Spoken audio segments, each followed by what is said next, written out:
Abraham and the Egyptian princess. But first of all, again, an emphasis in the things as an affirmation of faith. And I read once more the statement from the Holy Scriptures found in the book of Leviticus, chapter 26, and reading verse 12. It states, "I will be your God, and you shall be my people," as an affirmation of faith. Desire of Ages, the life of his trusting disciples is a series of uninterrupted victories, not seen as such here, but recognized as such in the great hereafter.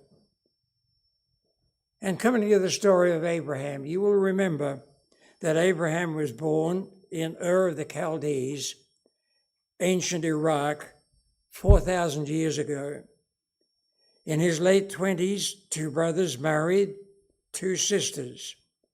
And Abraham, after these personal family events, at the age of 75, they moved, first of all, to Haran in southern Turkey, and then at the age of 75, they migrated from Haran in Turkey south towards the things of Palestine. And soon afterwards, there was a famine in Palestine, and so Abraham and his entourage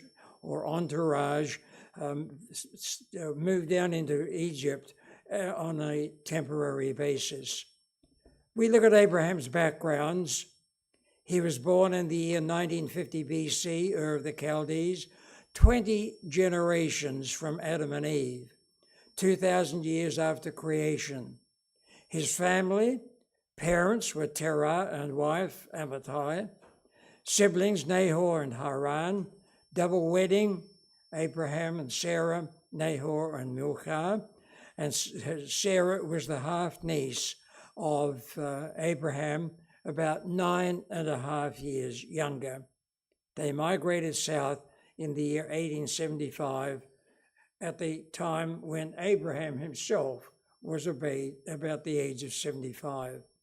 When they arrived in Palestine, I read Genesis 12:5 regarding their migration, they went forth into the land of Canaan, and a large number of people, several hundred people, traveled with them. Patriarchs and prophets, Abraham had reached the goal of his hopes, only to find a country occupied by an alien race, Canaanites, and overspread with idolatry. In the groves were set up the altars of false gods, where human sacrifices were offered upon the neighboring heights. Deuteronomy 12:31, everything they do for their gods, the Canaanites in that land there, is disgusting to the Lord. He hates it, says the Bible. They even burn their sons and their daughters in the fire as sacrifice to their gods. But that was what they discovered when they entered Palestine.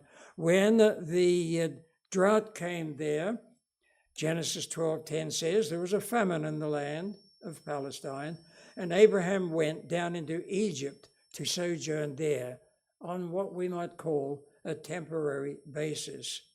Now, I read in the Adventist Bible commentary this information. The Egyptians had received traditions in regarding to sacrificing. After they had erected their altars, they required their children to leap over the altars through the fire. And every time a Hebrew child jumped over the fire, they were burned. Destruction of children in ancient times. It occurred in Palestine, Egypt, and even the Jewish people were doing things, offering children as a living sacrifice to their gods. Now, I might look upon our world in our present season, and we see that, for example, in ancient times, Palestine and Egypt, there was human sacrifice, particularly of children. And currently in the United States, more than 1 million abortions are taking place each year. Legal, illegal, and not reported. It is the most common medical procedure in the United States. It is the most common medical procedure throughout the world. It is a ratio of one abortion for every live births. 1/4 of American women, according to the statistics, will undergo an abortion. Occasionally, a baby will survive an abortion in the United States. So what do they do regarding that? They will leave it to die or deliberately kill it. And about 500 babies a year in the United States survive abortion, and then they are dispatched afterwards. The human race is an abomination before the Lord. The actual annual figure is 73 million children every year worldwide are aborted. The guilt of sin for the girl, getting pregnant before marriage. Death of a child gives her a lifetime in grief recovery. If allowed to live, some of those babies would have found eternity. Forgiveness is available to all people for all sin, even the sin of murder, sin of abortion, and other sins are forgivable sins. That was what Abraham discovered when he came into Palestine. That's what he discovered when they migrated temporarily into Egypt. Let's look at these things now in Egypt. Genesis chapter 12, verse 10, reading from the NIV version and somewhat condensed. Now there was a famine in the land, Palestine, and Abraham went down to Egypt to live there for a while because the famine was severe. Yes, I have been there more than once. He said to his wife Sarah, "You are a beautiful woman." I'm reading the Bible. "When the Egyptians see you, they will kill me, but they will let you live. You tell them you're my sister, so that I will be treated well for your sake, and my life will be spared." So what actually happened? When Abraham came into Egypt, the Egyptians saw that Sarah was indeed a very beautiful woman, says the Bible. And when Pharaoh's officials saw her, they praised her to Pharaoh, and she was taken into his palace, into the harem. Pharaoh treated Abraham well for her sake, and Abraham acquired sheep and cattle, male and female donkeys, male and female servants, and camels. But the Lord inflicted serious disease upon Pharaoh and his household because of Abraham's wife Sarah. Now, God did take care of Sarah. So Pharaoh summoned Abraham and asked, "What have you done this to me? Why didn't you tell me she was your wife? Why did you say she was my sister? Now then, here is your wife, take her, and you go." And so Pharaoh gave orders about Abraham to his men, and they sent him on his way with his wife and everything he owned. Approximately 1,000 people were migrating with Abraham in these circumstances. During his stay in Egypt, Abraham gave evidence that he was not free from human weakness and imperfection, says Patriarchs and Prophets. In concealing the fact that Sarah was his wife, he betrayed a trust in divine care. Sarah was fair to look upon. This concealment of the real relationship between them was deceptive. But the Lord, in his great mercy, protected Sarah by sending judgments upon the royal household. The monarch reproved Abraham, restored to him his wife, and Abraham had been greatly favored, and he was given many gifts. In other words, says our information, it is a dangerous thing to wrong one of the children of the King of Heaven. But we can ask, what a husband It doesn't matter what happens to you, so long as I'm okay. Did you know that was repeated? The Philistine encounter a few years later, Abraham, after he had returned to Palestine, went into a coastal area, Greek territory with the Philistines, and he repeated the same circumstance. Sarah, you tell the king of this area when you are questioned that you are my sister. Like father, like son. The same thing happened again, and this time with Isaac and Rebekah in the same area. 3 times it happened with God's people, God's leadership in those areas. What wonderful husbands they were demonstrating. Doesn't matter what happens to you, my wife, so long as everything turns out okay with me. Okay, now while they were in Egypt, Sarah was an attractive woman. How old was she? She was 67. Early writings 184. Those people who lived in the days of Noah and Abraham, says early writings, resembled the angels in form, comeliness, and strength. The human race has degenerated since those times. What was her relationship to Abraham? Genesis chapter 20, verses 2 and 12. Abraham said of Sarah, his wife, "She is my sister. She is the daughter of my father, but not the daughter of my mother." Now, if you look this up in the Adventist Bible Dictionary, you see the proper information regarding the exact relationship between Abraham and Sarah. Sarah was a relative to Abraham, not as a blood sister, but as a half niece in today's modern English. Abraham had married his niece Sarah, his half niece, and we would call her in that relationship as it is revealed in the historic book written about the Jewish people by the Jewish historian Josephus. Any female descendant was called in Bible times a sister, but we have a more clear relationship descriptions in our world today. Now, who was the Pharaoh? We read in these circumstances that it was Sennacherib III, and you can find that in the book called The Chronicle of the Pharaohs, page 84, and it is also given in Wikipedia. They lived at Heliopolis in On in the land of Goshen, which I visited just rather recently. Interestingly, there is information about this particular pharaoh in the Berlin Museum in continental Europe. What about Sarah?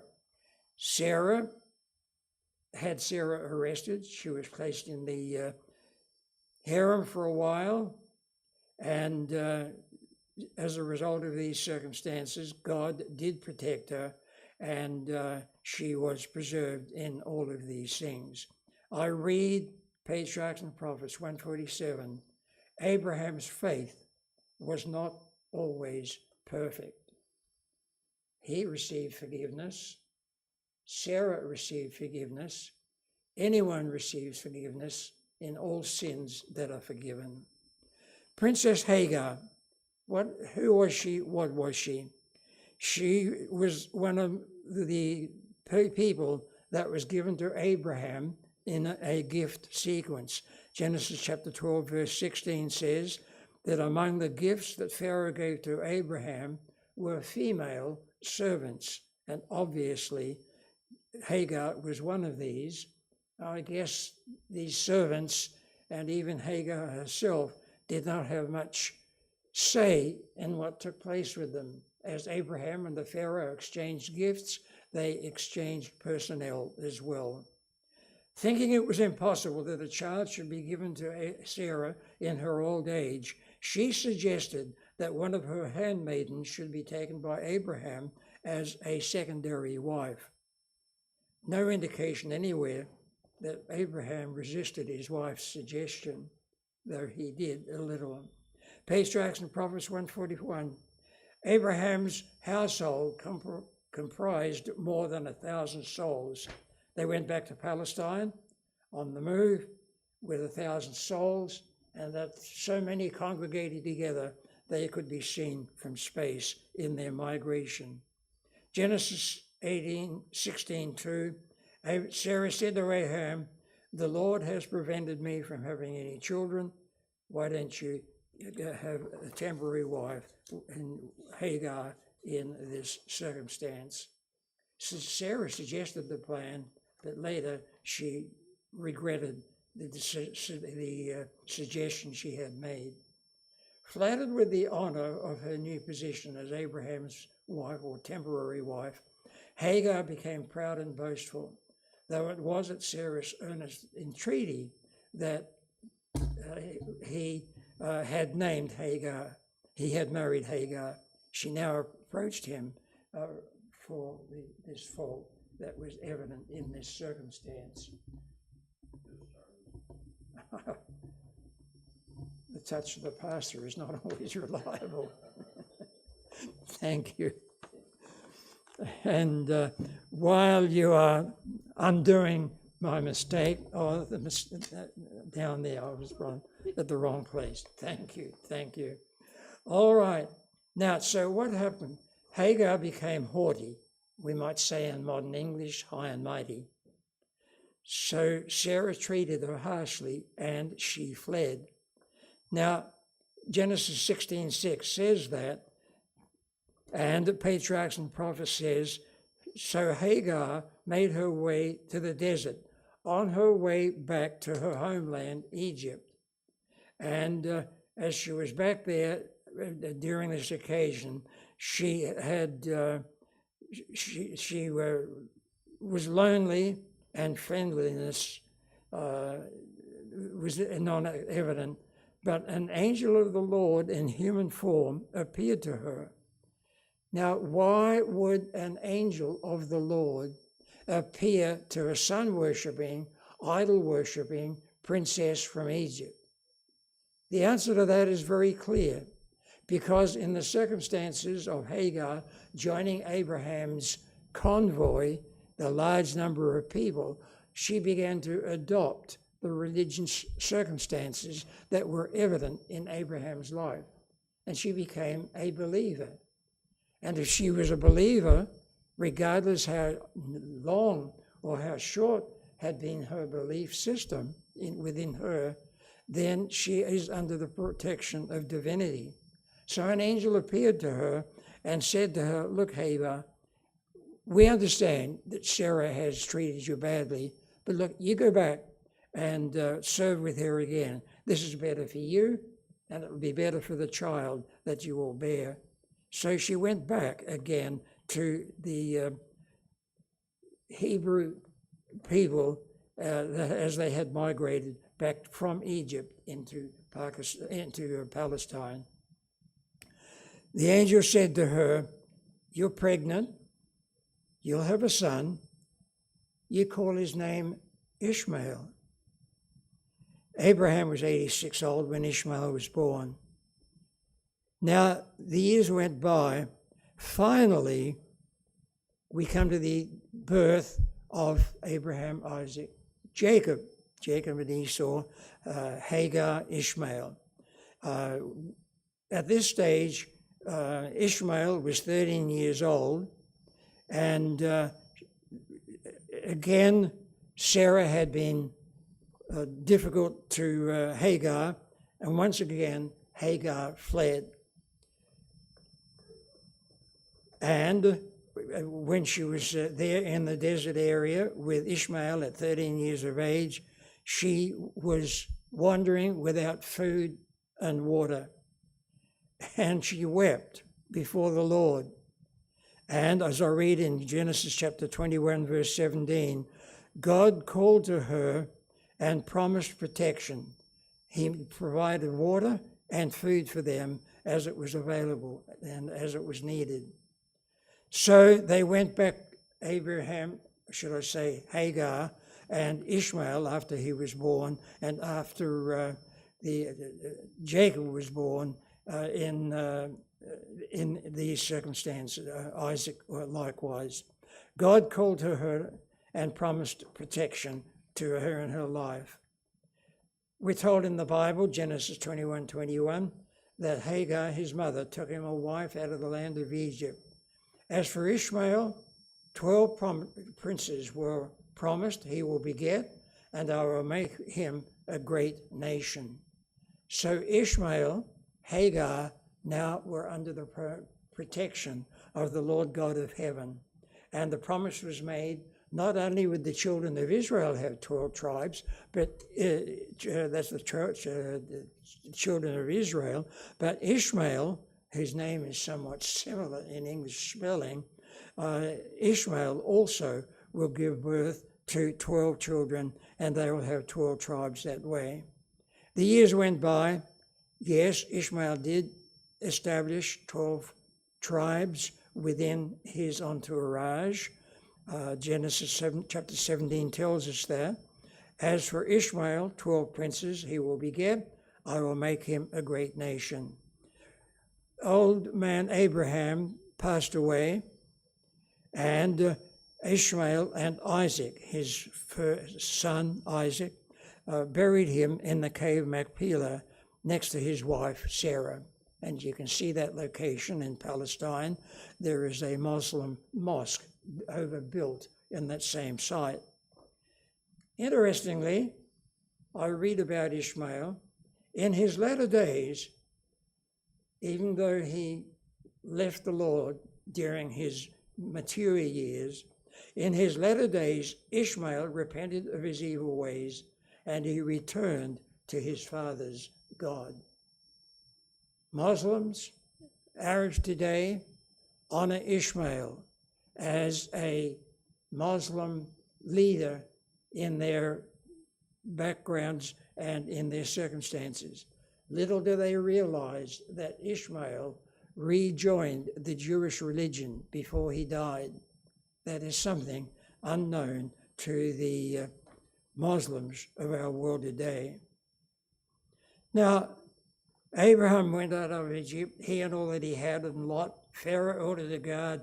Abraham was rich in cattle and silver and gold. Pharaoh gave him many gifts, and he had 1,000 souls. Abraham ultimately settled at Hebron, about 40 miles from Sodom and Gomorrah. It is interesting to know the history of Abraham and the fact that a large number of ancient historians in Europe and the Middle East related the story of Abraham in secular writings. A Greek historian by the name of Hecataeus, he wrote a lengthy history of the known world up to his time, about 500 BC, and he drew maps showing Europe, Middle East, and North Africa, and he gave a lengthy story about Abraham as a noble leader in ancient Palestine.